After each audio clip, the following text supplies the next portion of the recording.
नमस्कार, आप देख रहे हैं न्यूज़ वन इंडिया। मैं हूं आपके साथ ऋतु तिवारी पोखरियाल। बुलेटिन की शुरुआत करेंगे गैंगस्टर यशपाल तोमर की 153 करोड़ 30 लाख के हरिद्वार से लेकर दिल्ली तक की अवैध संपत्ति को कोर्ट के आदेश पर कुर्क कर लिया गया है।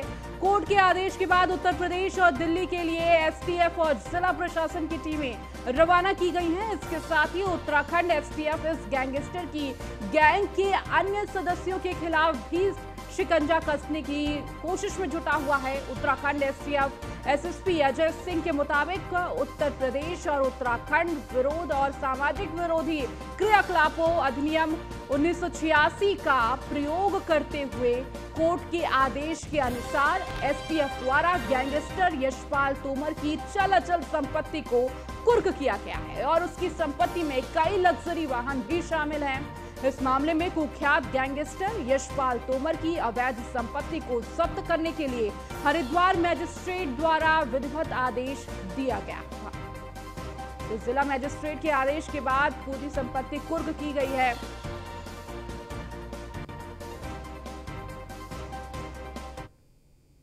बढ़ते आगे, कैबिनेट मंत्री सतपाल महाराज ने पंचायतों को सशक्त बनाने के लिए कई ऐतिहासिक निर्णय लिए हैं। सतपाल महाराज का कहना है कि पंचायत भवनों को दीनदयाल मिनी सचिवालय के रूप में विकसित किया जाएगा, जिसमें सभी सेवाएं मिलेंगी। वहीं ब्लॉक प्रमुख अब अपने खंड विकास अधिकारी की एसीआर लिख सकेगा। सतपाल महाराज ने पंचायतों में व्यवस्था को दुरुस्त करने और जनप्रतिनिधियों को अधिकार संपन्न बनाने के लिए एक हाई पावर कमेटी बनाने की भी घोषणा की है। उन्होंने कहा कि इस कमेटी में जनप्रतिनिधियों को भी सम्मिलित किया जाएगा, जो अन्य राज्यों में जाकर पंचायतों की व्यवस्था और पंचायत प्रतिनिधियों के अधिकारियों का अध्ययन करेगी।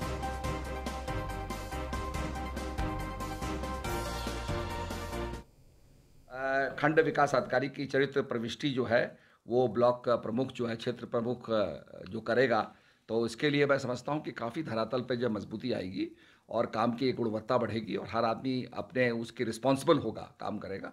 इसके साथ साथ हमने मिनी सचिवालय का भी गठन किया है, दीनदयाल मिनी सचिवालय, जहाँ पर आपको जो है इसमें जन्म प्रमाण पत्र होगा और मृत्यु प्रमाण पत्र होगा, परिवार रजिस्टर की नकल आपको मिल जाएगी, उसकी जो अपडेट होगा अद्यतन रिपोर्ट आपको मिल जाएगी। इसके बाद जो है अदेयता की प्रमाण पत्र मिल जाएगा, भवन निर्माणों के आपको सर्टिफिकेट मिल जाएंगे, शौचालय प्रमाण पत्र मिल जाएगा। तो हम नीचे चाहते हैं कि आधार में ही सारे जो आवश्यक चीज़ें होती हैं उनका निराकरण किया जाए और वो उपलब्ध हो जाए जनता को। खंड विकास नाराज़गी तो आती रहती है, जब किसी पर कोई काम का बोझ पड़ता है तो वो नाराज़गी आती है। तो उनको भी वो लगेगा, हमारे उत्तराखंड में जो अधिकारी हैं वो समझदार हैं, उनको ये भी लगता है कि भाई हमको हमारी रिस्पॉन्सिबिलिटी ज़्यादा बढ़ गई है, तो उसके लिए नाराज़गी की बात नहीं होनी चाहिए। व्यवस्थाओं के साथ चलना चाहिए और व्यवस्थाओं के साथ सबका कर्तव्य है, क्योंकि वो अफसरशाही या नेतागिरी का सवाल नहीं है। इसमें तारतम्य बैठ करके अपनी जवाबदेही, अपना कर्तव्य समझ करके जो ग्राम्य विकास की जो डोर है तो ब्लॉक प्रमुख पर, बीडीओ पर होती है। अगर वो सक्षम नहीं रहेंगे, वो सतर्क नहीं रहेंगे, एक एक गांव का उनका सर्वेक्षण रहना चाहिए, जिससे कि वो गांव की क्या आवश्यकता है, किस तरह से ग्राम्य विकास हो सके, तो उसके प्रति वो जवाबदेही रहें। नाराज़गी। तो वहीं कांग्रेस ने नए प्रदेश अध्यक्ष करण महारा के कार्यभार ग्रहण करने के बाद सोमवार को नेता प्रतिपक्ष यशपाल आर्य ने भी पदभार ग्रहण किया। विधानसभा भवन में कांग्रेस प्रदेश प्रभारी देवेंद्र यादव सहित पूर्व मुख्यमंत्री हरीश रावत की मौजूदगी में यशपाल आर्य ने जिम्मेदारी संभाली है। साथ ही उपनेता प्रतिपक्ष भुवन कापड़ी ने भी कार्यभार संभाला। प्रदेश अध्यक्ष के कार्यभार ग्रहण समारोह के तहत ही नेता प्रतिपक्ष के कार्यभार ग्रहण के दौरान कांग्रेस की कलह खुलकर सामने आई। इस कार्यक्रम में भी कांग्रेस के 9 विधायक नहीं पहुंचे, जिस कारण कांग्रेस विधानमंडल दल की बैठक नहीं हो पाई। नेता प्रतिपक्ष और उप नेता प्रतिपक्ष को विधायकों के समर्थन के बिना कार्यभार ग्रहण किया।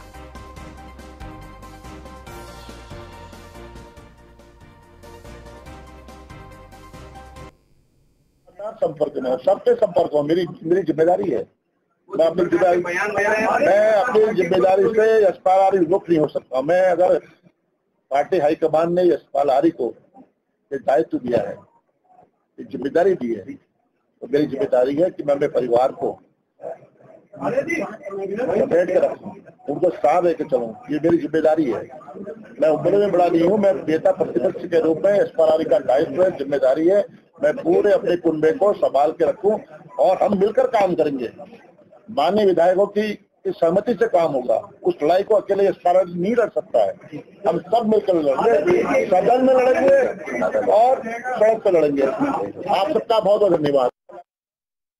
नहीं है, मैं देख रहा था अभी 2 विधायकों के संदेश आए, जो है हमारे लोहाघाट के विधायक के और उनके विधायक के संदेश आए। फुरकान जी अभी लेट में पहुंचे, अभी पहुंचे, तो इस तरह ऐसा नहीं है। सबकी अपनी अपनी व्यस्तताएं हैं।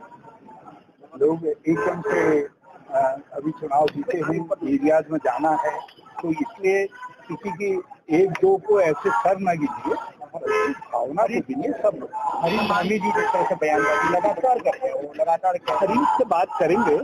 थोड़ा सा आपने देखा होगा पहले जो उनकी बहुत जरा सा गुस्से में दिखाई दे रहे थे, अब बहुत शांत है, बहुत सही में बात उन्होंने कही, बहुत सही।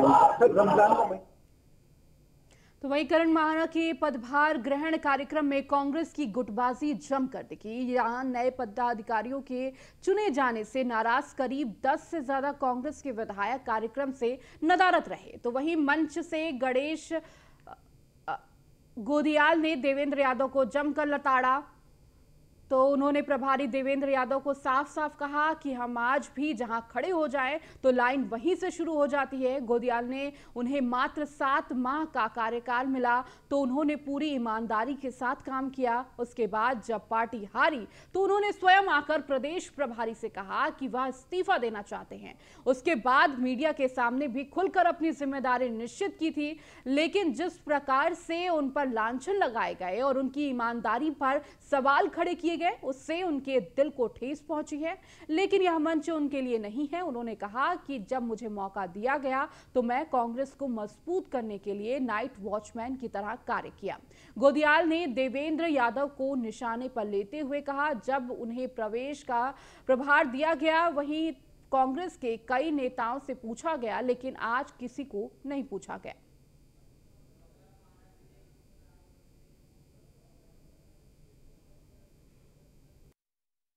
मलाल इतना है प्रभारी जी, मीडिया में जो हमने कहा, जो सुना, देखिए मैं तो चुनाव हारा, अध्यक्ष के रूप में मैंने दूसरे दिन आपसे यह आग्रह किया कि मैं इस्तीफा देना चाहता हूं, लेकिन मीडिया में जो ये गया, मैं उसी दिन इस्तीफा चाहता था, लेकिन मीडिया में जो ये बात गई कि उनसे इस्तीफा लिया गया, ये मुझे दुख नहीं कहूंगा लेकिन मलाल कहूंगा कि मलाल जरूर है। और ये ऊपर से ये बात कि कांग्रेस नेतृत्व नया नेतृत्व पैदा करना चाहता है, इसका मतलब हम इस उम्र में कंडम हो गए। लेकिन एक बात कहना चाहता हूं कि यह भी जिद है कि जहां खड़े होंगे लाइन वहीं से शुरू होगी। मलाल इतना है प्रभारी जी, मीडिया में जो हमने। तो वहीं राष्ट्रीय कृमि मुक्ति दिवस का स्वास्थ्य मंत्री धन सिंह रावत ने शुभारंभ किया और इस मौके पर स्वास्थ्य विभाग के बड़े अफसर और स्कूली छात्र छात्राएं भी मौजूद रहे। स्वास्थ्य मंत्री धन सिंह रावत ने कहा कि राज्य में 1 साल से 19 साल तक के सभी बच्चों को स्कूल, विद्यालयों और अनेक उनके घर जाकर दवा खिलाई जाएगी। वहीं स्वास्थ्य मंत्री धन सिंह रावत और स्वास्थ्य महानिदेशक का कहना है कि अभियान को 100% सफल बनाना है।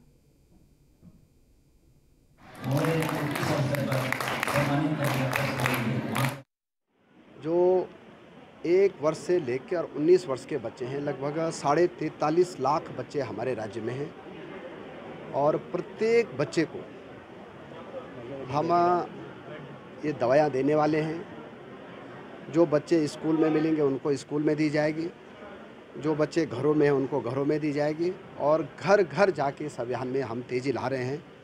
और आज जो कृमि दिवस है, आज हमने इस अभियान का शुभारंभ किया है और मैं कह सकता हूं कि 15 दिन में हम इस अभियान को पूरा करेंगे।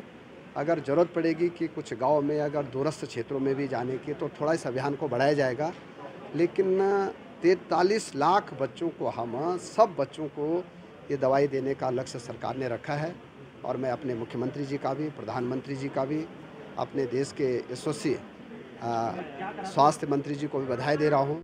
जो हमारा राष्ट्रीय कृमि मुक्त दिवस जो है, ये 12वां कृमि मुक्त दिवस है और इसमें हम लोग जो है 1 से 19 साल के बच्चों को जो है एल्बेंडाजोल जो एंटी डीवेनिंग होती है उसको जो दवाई दी जाती है और ये हम लोग का साल में 2 बार होता है और इसमें हमारे कम से कम हमारे जो लगभग जो हैं 43.55 लाख बच्चों को जो है ये दवाई पिलाई जाएगी, कहीं पे खिलाई जाएगी और जो हमारे 1 साल से लेके जो 2 साल के बच्चों को है वो आधी गोली दी जाएगी और 2 साल से लेके 19 साल के बच्चों को 1 गोली खिलाई जाएगी। कितने सेंटर्स पे काम हो रहा है?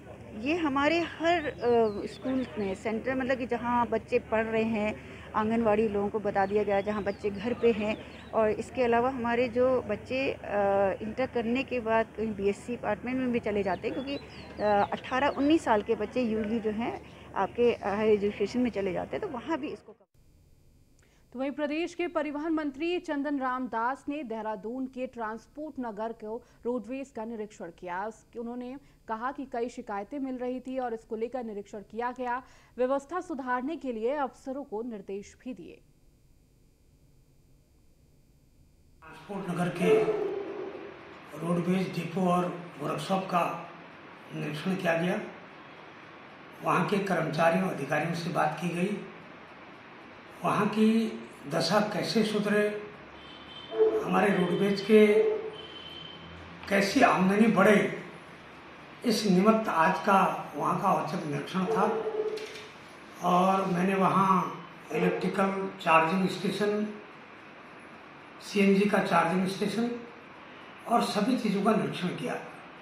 शौचालय की स्थिति वहाँ पहले से खराब थी, मगर उसमें तोड़ के नया कंस्ट्रक्शन शुरू हो गया है, जिसकी बहुत दिन से शिकायत भी थी।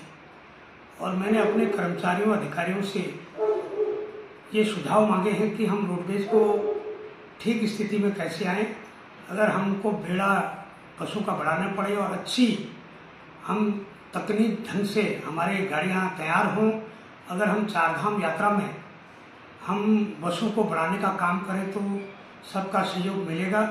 और सब ने मुझे आश्वस्त किया कि यदि रोडवेज की स्थिति को ठीक करने में जो भी सहयोग कर्मचारियों का, अधिकारियों का होगा वो मिलेगा। प्रदेश में मौसम का मिजाज पल पल बदल रहा है।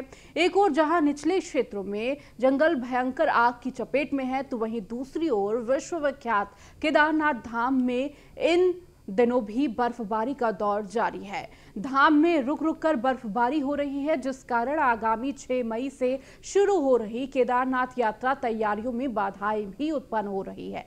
इसके अलावा धाम में चल रहे द्वितीय चरण के पुनर्निर्माण कार्य भी बर्फबारी के कारण बाधित हो रहे हैं।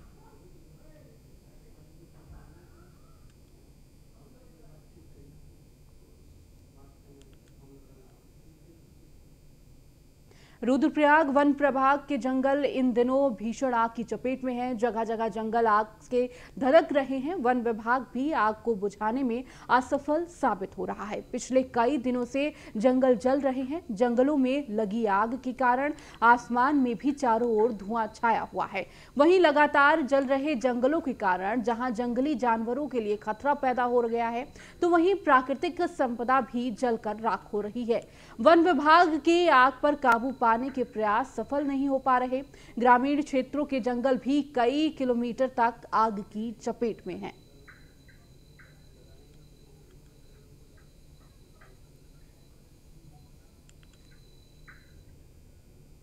सरोवर नगरी नैनीताल एक बार फिर पर्यटकों के आने से गुलजार हो रही है।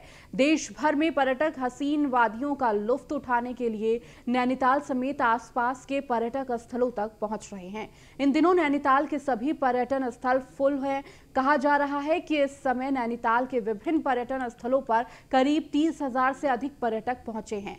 नैनीताल, भीमताल समेत आसपास के सभी छोटे बड़े होटल, कारोबारी पर्यटकों की भारी भीड़ से काफी खुश है। हालांकि नैनीताल आने वाले पर्यटकों को कार पार्किंग की समस्या से जूझना पड़ रहा है। शहर में छोटी बड़ी 5 कार पार्किंग है जो पूरी तरह से फुल हो गई है।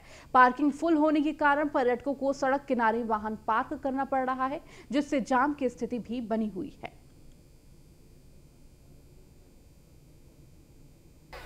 यहाँ तो हमेशा एंजॉय करते हैं। नैनीताल जगह ऐसी है, जब भी आ जाओ, जब भी हमेशा मज़ा आता है। मेरा फेवरेट डेस्टिनेशन है। मौसम अब मेरठ से यहाँ में अंतर है काफ़ी। यहाँ ठंडी हवाएं हैं, वहाँ बिल्कुल गर्म हवाएं चल रही हैं, काफ़ी बेहतर है।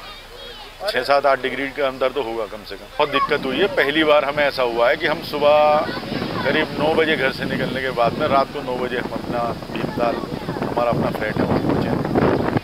और पहली बार इतना टाइम लगा हमें, नहीं तो जनरली इतना लगता नहीं है। काठगोदाम में कोई पुल बन रहा था तो वो हल्द्वानी से रूट डाइवर्ट करा, जगह जगह रूट डाइवर्ट और जगह जगह जो है जैम।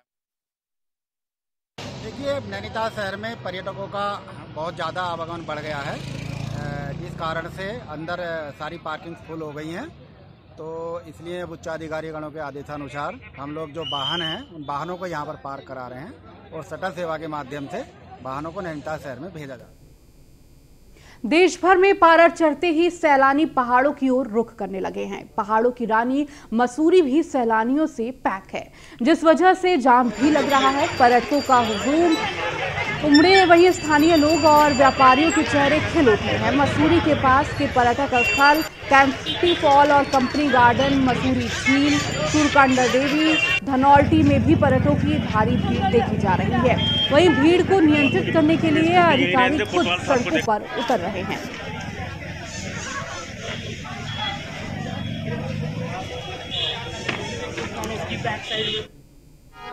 इनकमिंग बहुत ज़्यादा हुई है, लोग लगातार आ ही रहे हैं। कल भी रात 11 बजे तक लगातार लोग आते रहे हैं। आज भी अभी भी देखिए इनकमिंग चल ही रही है। कोलुकेट से हमारा कोऑर्डिनेशन है, लेकिन जाम कहीं नहीं लगा है, थोड़ा स्लो है किंग क्रेक से ऊपर तक, क्योंकि इनकमिंग बहुत ज़्यादा है। बाकी पार्किंग्स थोड़ी फुल हो गई हैं। ऑल्टरनेट पार्किंग के लिए हमने टाउन हॉल पिक्चर पैलेस की तरफ खुलवाया है, बट क्योंकि MDDA अभी जो है उसमें कोई अपॉइंटेड नहीं है और पिक्चर पैलेस की तरफ अभी क्लियर भी है। यहाँ पे जो पार्किंग्स है वो ऑलमोस्ट फुल हो गई हैं, बट स्टिल व्यवस्था बनी हुई है। रोड वाला हमारा 1 वे चल रहा है। स्प्रिंग रोड पे कहीं भी दिक्कत नहीं आई, 0 पॉइंट पे कहीं भी दिक्कत नहीं आई है। हाथी पाँव पे भी हमने जो है वहाँ बोर्ड लगाया हुआ है। कुछ एक और चीज़ें हैं जो हमें करनी है, जैसे कुछ फ्लेक्सेस बैनर हमने एक्स्ट्रा बनवाए हैं लोगों के उसके लिए, सुलभता के लिए। और बाकी ये लाइब्रेरी चौक पे कुछ एक छोटे मोटे अमेंडमेंट्स है, वो आपको पता चल जाएंगे। वो हम 17 के बाद इम्प्लीमेंट करेंगे, क्योंकि अभी काफ़ी रश है तो थोड़ा प्रैक्टिकल। तो वहीं देश में तेजी से बढ़ रहे कोरोना मरीजों की संख्या ने एक बार फिर चिंता बढ़ा दी है। वहीं कोरोना के खतरे को देखते हुए उत्तर प्रदेश में अलर्ट भी जारी किया गया है। साथ ही यूपी में सार्वजनिक स्थानों पर मास्क को फिर से अनिवार्य कर दिया गया है। कोरोना ने दी फिर दस्तक, आ रही चौथी लहर की आहट। सार्वजनिक स्थानों पर मास्क है जरूरी।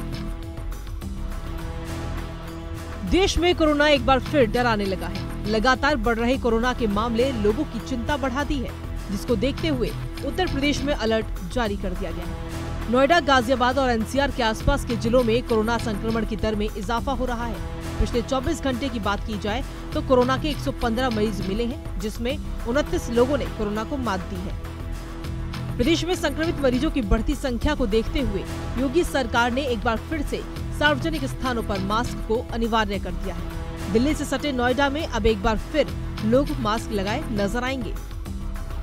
देश में कोरोना की लहर फिर से फैलती हुई नजर आ रही है। लगातार जो कोरोना की लहर है उसके आंकड़े अब बढ़ते हुए नजर आ रहे हैं। कोरोना के आंकड़ों में वृद्धि होती हुई नजर आ रही है। चाहे हम बात नोएडा की करें या दिल्ली की, तो लगातार नोएडा और दिल्ली दोनों में केसेस बढ़ते हुए नजर आ रहे हैं। वहीं आपको बता दें कि सेकेंड वेव में जो कोरोना की स्थिति देखी थी वो बहुत ही भयंकर मंजर देखने के लिए मिला था, लेकिन आज सरकार के द्वारा फिर से गाइडलाइन जारी की गई है कि सभी को मास्क लगाना अनिवार्य है, क्योंकि जो लोग हैं गलतियां करते हुए नज़र आ रहे हैं, मास्क भूलते हुए नज़र आ रहे हैं। अगर हम बात करें तो जो भी गाइडलाइंस जारी की गई थी उनका उल्लंघन करते हुए लोग नजर आए। हालांकि पहले आंकड़ों में थोड़ी कमी आई थी, लेकिन अब लगातार वृद्धि हो रही है, जिससे कि लोगों को खुद ही इस चीज़ को समझना होगा, सतर्कता बरतनी होगी, ताकि हम कोरोना से निजात पा सकें। नोएडा जिला प्रशासन ने लक्षण वाले बच्चों को स्कूल नहीं भेजने को कहा है। बढ़ते आंकड़ों को देखते हुए स्वास्थ्य विभाग ने निर्देश जारी किए हैं कि अगर किसी छात्र में कोविड के लक्षण मिलते हैं तो तुरंत स्वास्थ्य विभाग को सूचना दी जाए। साथ ही सभी स्कूल कॉलेजों में हेल्प डेस्क अनिवार्य कर दिया गया है। वहीं राजधानी लखनऊ में RT-PCR टेस्ट में कोरोना संक्रमितों की दर में इजाफा होने के बाद कॉन्टैक्ट ट्रेसिंग पर भी जोर दिया जा रहा है। जिला प्रशासन ने कोविड प्रभावित इलाकों से आने वाले लोगों पर विशेष निगरानी रखने का भी फैसला लिया है। साथ ही सरकार ने लखनऊ में भी लोगों को घरों से बाहर निकलने पर मास्क लगाना अनिवार्य कर दिया है। उत्तर प्रदेश में कोरोना के मामले लगातार बढ़ रहे हैं। अगर हम एक्टिव केसेस की बात करें तो अब उत्तर प्रदेश में 695 एक्टिव केसेस हैं। हालांकि अगर हम कुछ जिलों की बात करें जिनसे लगातार केसेस निकलकर सामने आ रहे हैं, जिसमें गाजियाबाद सबसे टॉप पर चल रहा है, दूसरे नंबर पर नोएडा और तीसरे नंबर पर लखनऊ है। इन सारी चीजों को ध्यान में रखते हुए मुख्यमंत्री योगी आदित्यनाथ की तरफ से निर्देश दिया गया है कि एनसीआर के जिले जिसमें नोएडा, मेरठ, गाजियाबाद, बुलंदशहर, हापुड़, बागपत जैसे जिले शामिल हैं, जहां पर मास्क को अनिवार्य किया जाए। साथ ही राजधानी लखनऊ के भी सार्वजनिक स्थानों पर मास्क पहनना अनिवार्य किया जाए। निश्चित है कि उत्तर प्रदेश सरकार लगातार कोशिश कर रही है कि दोबारा से कोरोना ना बढ़े, उसको देखते हुए सभी सावधानियां बरती जाएं, कोविड प्रोटोकॉल को पूरा किया जाए और अफसर इंश्योर करें कि कहीं भी कोविड प्रोटोकॉल टूटे ना। कानपुर में भी लोगों को कोरोना का डर सता रहा है। यहाँ भी लोगों को अलर्ट कर दिया गया है, क्योंकि सभी को पता है कोरोना को मात देना है तो मास्क लगाना जरूरी है। पूरे देश में कोरोना ने एक बार फिर दस्तक दे दी है। ऐसे में कानपुर प्रशासन व स्वास्थ्य विभाग की टीम भी अलर्ट मोड पर आ गई है। इस वक्त कोरोना के लगातार कानपुर में केस बढ़ रहे हैं। 2 दिन में 10 केसेस बढ़े हैं। ये वो केसेस हैं जो मुंबई व नोएडा से कानपुर सफ़र करके आए थे, और इसको लेकर कोरोना केस ना बढ़े और उनको रोका जाए, ऐसी व्यवस्था जिला प्रशासन ने स्वास्थ्य विभाग की। दिल्ली में कोरोना के मामलों में वृद्धि के बाद बच्चों में कोरोना के बढ़ते मामलों ने लोगों की परेशानियों को बढ़ा दिया है। गाजियाबाद और नोएडा में बच्चों को स्कूल भेजने को लेकर अभिभावकों की चिंता बढ़ी हुई है। ऐसे में सरकार ने कोरोना केस में दिख रही वृद्धि के बाद दिल्ली और एनसीआर से जुड़े जिलों में मास्क के साथ लोगों को कोरोना गाइडलाइन का पालन करने के भी निर्देश दिए हैं। Bureau report, news 1 India. चलिए, इस बुलेटिन में फिलहाल इतना ही। बने रहिए न्यूज़ 1 इंडिया के साथ।